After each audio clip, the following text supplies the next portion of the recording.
Premier Su Tseng-chang went to Taoyuan International Airport on Wednesday to oversee the final preparations before Taiwan lifts a series of border restrictions on Thursday. Starting tomorrow, saliva PCR testing will no longer be mandatory for all arrivals. Instead, travelers will be given 4 rapid test kits to take with them and use if necessary. Also starting tomorrow, quarantiners will no longer be required to stay alone in one residence.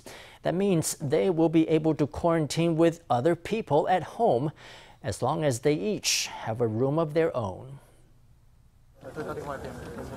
Accompanied by CECC head Victor Wang and Transport Minister Wang Kwo-tsai, Premier Su Tseng-chang is walked through the new arrival procedures for international travelers, which will take effect on Thursday.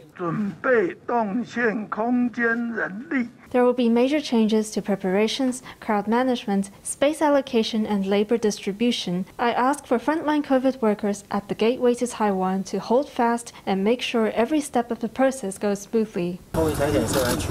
The mandatory saliva tests will be removed, but passengers who present a fever will still be asked to do a saliva test. Starting Thursday, Taiwan will lift a series of COVID restrictions at Taiwan's borders. Travelers will no longer be asked to perform a mandatory saliva PCR test on arrival. Instead, they will be handed 4 rapid test kits to take with them. At the luggage carousel, signs inform travelers when to get tested. An infrared scanner detects passengers with fevers, who are then required to do a saliva PCR test at the airport and take a designated taxi to the quarantine site. Premier Su reiterated government plans to do away with travel quarantines as early as October 13th.